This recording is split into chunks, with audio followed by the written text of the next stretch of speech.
If you've ever tried to survive love, validation, and capitalism at the same time, this story's for you. Before we dive in, I want you to really hear me. This ain't your average sob story. This is real. It's messy. It's mine. And if you've ever done something you swore you'd never do, just to feel seen, just to feel wanted, then stay. And hey, like, comment, and subscribe if you've ever felt trapped in something you thought was freedom. Drop in the comments. What would you have done if you were me? Alright. Let's start at the beginning. Oh, hi. Amana. That's not the name I used when I worked. But it's the name my mom gave me before things got complicated, so I guess it's the most honest one I've got. I've been sitting in this chair for 3 weeks now. Quiet. Watching. Listening. And every time I think, today I'll speak, I freeze. My throat just locks. Because saying it out loud, I don't know if that makes it real or if it makes me real again. I'm 25. I used to be an escort. And now I'm on OnlyFans. I didn't grow up thinking, I want to sell sex. I wanted to be a vet, then a photographer, then someone who didn't cry every payday trying to choose between groceries and data for job apps. When I was 20, I was working 3 jobs: retail, nannying, and bartending. You know what I had at the end of the month? Nothing. And my roommate, she wasn't struggling. She wore Gucci sneakers and smelled like hotels. She told me, "You could do it too." I laughed at first. Said, "No way, that's not me." But then one day she gave me a number. I didn't call it for a while. Until my mom had a surgery she couldn't afford. And I was eating dry cereal for dinner again. That night I sat on the bed and thought, maybe just once. My childhood emotionally absent father, a mother obsessed with reputation. I learned early. Good girls stay quiet. Pretty girls are praised. Yes. My first crush was a boy who only noticed me when I wore tight jeans. I turned to social media. Learned the value of likes and validation. Self-worth becomes dependent on external attention. The hunger to be loved outweighs my sense of safety. Every time I posted a pic and someone said, "Damn girl," it felt like God saw me. College dorm room, freshman year. First real hookup. Not because I wanted to, but because I didn't know how to say no. A manipulative older guy made me feel chosen, then ghosted me. Friends called me wild. Called myself free. But really I was starving for connection. Men offering help in exchange for company became a thing. Then I was introduced to escorting through a friend who made $900 in one night. Every yes chips away a little more of my voice. He said I had a face you pay for, but a soul you'd kill to keep. Thought that was love. It wasn't. My first client was kind. Too kind even. Middle-aged. Gave me $600 for dinner and holding his hand in the cab. He never even asked for anything else. I remember walking away thinking, that was easy. But the second one wasn't. He hurt me. Not physically. But the way he looked at me like I was a vending machine, not a person. And I took the money anyway. You know what's worse? I blamed myself for not saying no. I told myself, that's part of the job. You knew what you signed up for. But I didn't. I didn't sign up to feel less human every week. I became a full-time escort, high-end clients, NDAs, private jets. I was living life maybe. Created multiple aliases. Learnt to dissociate. I'm not Anna. I'm Candy. I craved power, control, revenge. On every man who discarded me. But the emptiness is loud after every client leaves. I lost friends to a bad meetup. Client introduced me to substance. Right there it became my relief. I started using substances to numb anxiety. They paid for the body, but stole the girl attached to it. You become two people. There's work me. And then there's whoever's left after you shower it off. I got good at pretending, smiling, laughing on cue, saying baby and sure and of course. But at night, I curled into a ball and stared at the wall like it owed me an explanation. Night. I took a long bath. Real long. You know. Just me and the water and this voice that kept saying, "You've done too much. No one will love you after this." That voice stayed with me. Then the pandemic hit. Clients vanished. Money dried up. I thought maybe that was my escape. But instead, found a new stage. OnlyFans. Everyone was talking about it. Make your own content. Set your prices. Stay safe at home. I thought, finally, control. First it did feel like that. I filmed cute videos, posted selfies, did little flirty texts, and people paid.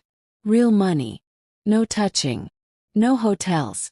No pretending to like wine I can't pronounce. It was not hard to move to OnlyFans during the COVID season. At least now I'm in control. My trauma became my content. As day goes by I learned how to package it well. Every day if that isn't growth I don't know what it is.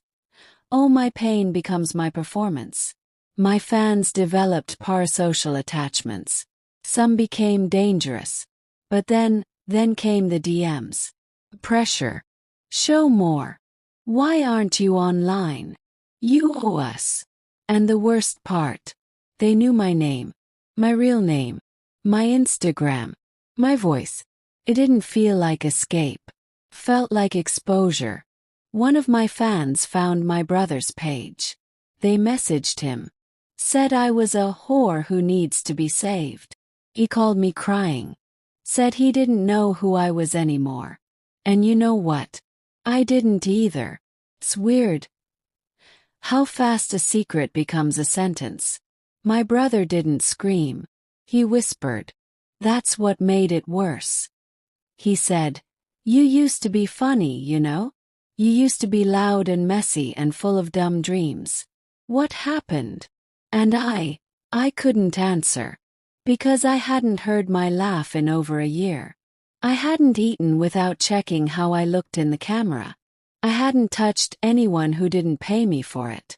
I know some people think we're just sex and money machines. You open your legs and get rich, right?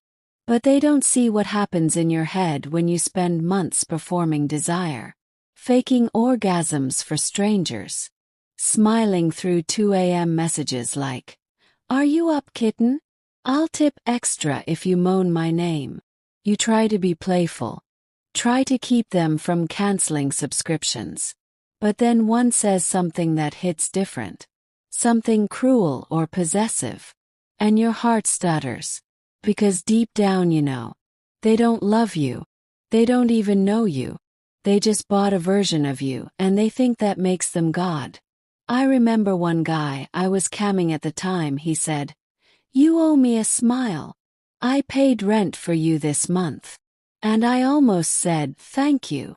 That's when I knew I needed help. Being bored. Being unseen. Not having to brand myself, tweet, filter, edit, post, sell, seduce, flirt, beg, defend, prove, apologize or hide. I miss silence that didn't come with guilt. I miss watching trash TV with my best friend and not wondering how many followers I lost that hour. I miss not needing validation to feel human. And I know there are women who love it, who thrive, who built empires. But me, I started because I felt disposable. And I stayed because the money told me I wasn't. At least. Until it didn't. There was this subscriber. Called himself Daddy VIP. He tipped well. Always polite. Said things like, "You're so much more than a body." One night I went live and I was quiet, just tired, you know? He sent me a DM right after and said, "You looked ugly today. Don't waste my time again." He unfollowed, took his tips, and just like that, poof. That's when I realized I was playing emotional roulette with strangers. I kept thinking, if I can just hit the next subscriber goal, the next payout, then I'll feel okay again. But every goalpost I reached moved 10 feet further. I couldn't stop because I didn't know how to be without it anymore. Not the money, the attention, the illusion of control. And I knew if I ever quit, I'd have to deal with the person underneath the filter. And I was terrified she wouldn't be enough. You ever have something feel so right and wrong at the same time that your body doesn't know how to respond? That was me. Year 2 on OnlyFans. Money was finally consistent. My account crossed $12,000 a month. I hired a guy from Fiverr to run my DMs. Got a lighting kit. Ring light. I learned to contour. Suddenly brands were DMing me. Men were calling me queen. Girls were messaging me like I was some kind of sex-positive guru. And for the first time since I was 14, felt beautiful. Not just cute. Not just fuckable. But valuable. But it wasn't me they loved. It was her. The me I had carefully constructed. Hyper-confident, soft-lit, witty but submissive. She was a product. And I was the factory.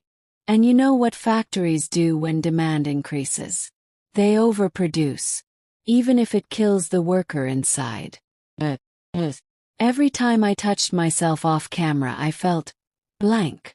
Like I wasn't allowed to want anything privately anymore. I used to love baths. After a year, I couldn't even sit in the tub without thinking, should I shoot this? Add bubbles. Show a tit. It's like you start optimizing your life for content. Your body becomes a billboard. Your pleasure becomes scheduled. The algorithm doesn't reward people. It rewards consistency. You can be funny, smart, wild, doesn't matter. If you don't post enough, you're dead. Exactly. I went on vacation once. Lost 200 subscribers. Spent the whole trip feeling like I was hemorrhaging relevance. Relevance meant safety. As long as people wanted me, I wasn't disposable. As long as the comments said goddess, I didn't have to read the ones that said slut.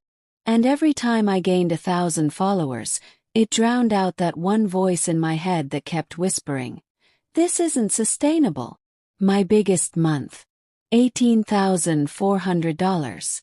And I remember thinking, if I can do this for just one more year, I'll be free. But I wasn't getting freer. I was getting lonelier. Friends stopped inviting me out. They thought I was too busy or too full of myself. Family dinners were awkward. My cousin accidentally found my page and told his girlfriend. She looked me in the eye and said, "You know he used to jerk off to your videos?" I laughed. Then I went home and didn't speak for 2 days. When I couldn't separate compliments from control, a fan sent me $500 and said, "Use this to buy something innocent." That word, innocent, it haunted me. Like I was this broken angel he was funding back into heaven. Like I owed him my redemption story. But the truth is, I wasn't climbing out. I was digging deeper. And the dirt was getting warm. Then the breakdown happened. I was filming a video. Just a silly thing, eating strawberries in lingerie. My camera froze. Then my Wi-Fi died. Then my dog threw up on the carpet. And I just snapped.